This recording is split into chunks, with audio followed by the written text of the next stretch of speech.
So could you tell us a bit about yourself and your connection to Camp Hill Girls School? Would you like to introduce yourself, give a little introduction about what you do, your role?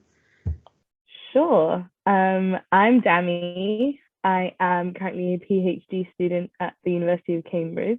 Okay, yeah. So my name's Adrian McLean. I'm a multi-academy trust leader. So I lead across 7, possibly 8 schools, soon to be determined, whereby we make sure that all the children make sure that they get the best possible education and development as the whole child, not just academically, but we want them to develop as good people as well. So that's what I do in a nutshell. Hello, my name is Hope Abum Henry. I am a Year 11 pupil at King Edward VI Northfield School for Girls. So what does Birmingham mean to you in your life? So Birmingham is my hometown. I know my accent is not strong at all, but I am from Birmingham. I was born in City Hospital, so pretty much the heart of Birmingham. Family, because all my family, well, most of my family is here in Birmingham. My mum and dad are here, some of my aunts and uncles, and my nan. So I could just hop in the bus and go to any of my family that's around me. Birmingham means sort of everything to me. It's where I'm from. It's who I am. It's what made me. I'm very proud to be a Brummie. Hence, I will never change my accent or have elocution lessons to get rid of it. And I'm very proud when I go out and speak and people recognise that I'm a Brummie. It just means everything to me. It's who I am, where I'm from. What is the best thing about Birmingham's diversity? I think the best thing about Birmingham's diversity is really funny. I was talking to my friend about this earlier. I was talking about how in Cambridge, whenever you see a Black person, you give them like the biggest smile and they will always smile back. And coming to Birmingham, I was like smiling at everyone and like people would smile back and other people would just look at me like, who's this weird person and why are they smiling so much? But it's because like diversity is not unfamiliar here, whereas like seeing faces that look like you at Cambridge is such a rarity and such a shock that you're smiling at them because you're like, oh my gosh, another one. It's influenced me to believe really that there's a commonality that comes from shared values that allows us to coexist in a reasonably settled way, really. You know, I came here in the 60s, and at that time it felt a lot more segregated. There was a lot of tension in the city, but over the years, this tension has reduced. One of the best things of Birmingham and its diversity is how it has enriched my life. So I know so much about so many different people, so many different cultures because of who lives in Birmingham and the privilege that I've had to work with, become friends with people from different backgrounds. What I've learned most of all is despite the fact that we all may have different beliefs, we may come from different parts of the world, or our families may have come from different parts of the world, underneath all of that, we have so much more in common than we have different, and that's the thing that I take away the most from it. You know, if you just go to town, you see different types of people of different religions, different cultures, and it's just like really nice to be immersed in a completely different society. So it's great. So there's more people from different backgrounds, different cultures than there are white British people. What's the best cultural experience you've had in Birmingham? I've had so many. I can't give you one, right? Because that would be unfair. What I can say to you is that I've been to many different cultural experiences. So I've been to Diwali festivals, I've been to Eid festivals, I've been to the Jamaican Independence Day festivals, and all of them bring everybody together from all those different cultures and celebrate together. So many. I think it's probably one of my some of my earliest childhood memories are at Birmingham Carnival.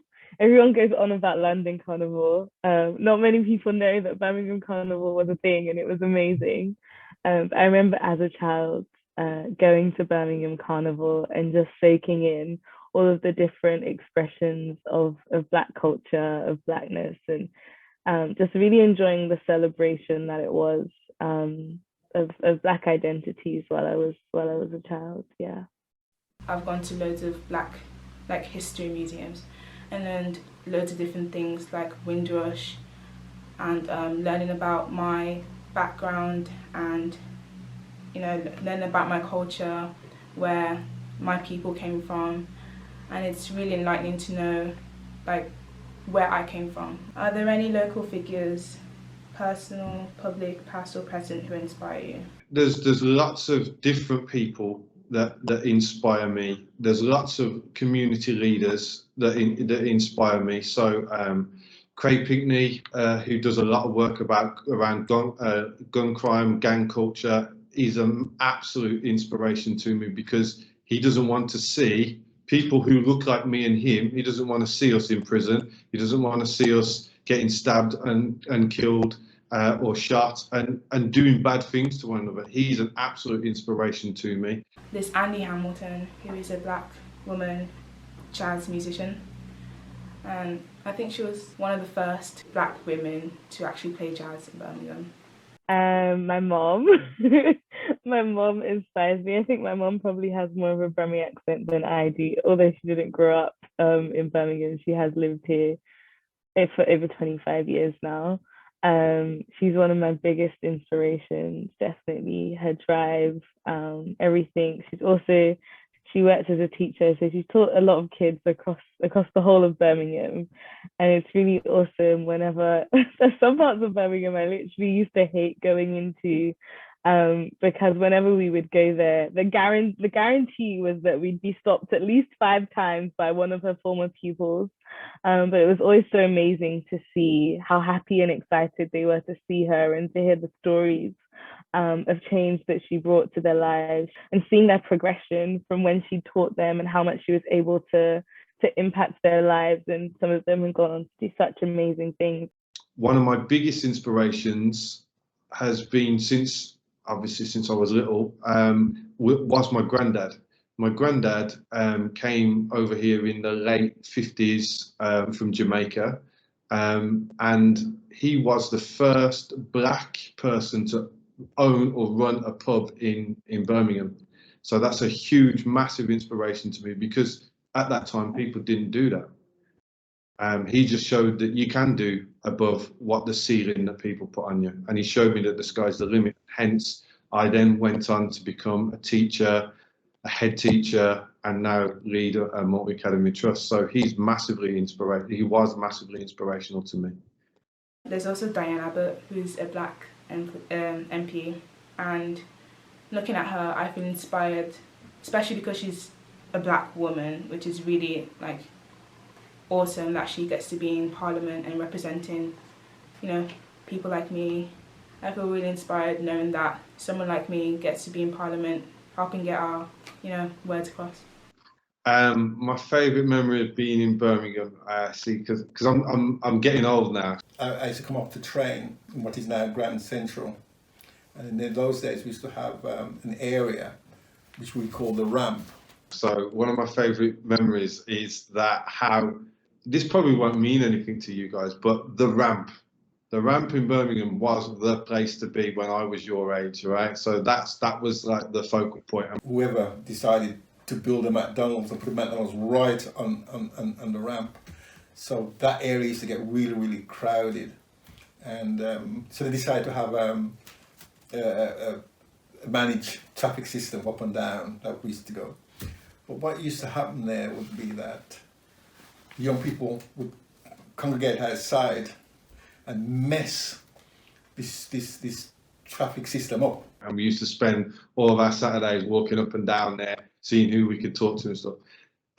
That's what my teacher's just at the back there trying to hold in her laugh. She knows. I knew she would be, but that's it. That's one of the things that stands out to me. That's what everybody, when we were your age, that's what we did. That's what it meant. But what's always fascinated me, and always I would have a little wry smile about it, is that all the young people on that bridge, we used to call it, ramp, was from all the diverse groups in Birmingham. You know, white, you know, black, African, you know, Asian, Chinese, everybody would be there. Everybody, you know, skinheads, whatever, everybody would be on that there, causing an absolute nuisance. But the thing that I enjoyed about it all was that there was all together being a nuisance. They were all together being a nuisance and not ramp, you know. And from my experience, that was not the same in all the other cities I went to. For instance, I used to go to Liverpool quite a bit, and the black lads in Tuxes would, you know, we say, oh, can we go to town? And they'll say, no, we don't go there, you know, we kind of stick around in our own little area here, you know. And I think, oh my gosh, how sad. You know, and I've gone to other cities as well with very much the same type of idea, that there's little apartheid in anything. And I think in Birmingham, that was not the same, you know. It didn't start out that way, you know. And really, Birmingham has found a way to accommodate the cultures, really, and that's what I find in general in Birmingham, that we're able to access all different areas of culture together, you know, which I think is absolutely Birmingham, if I can say that.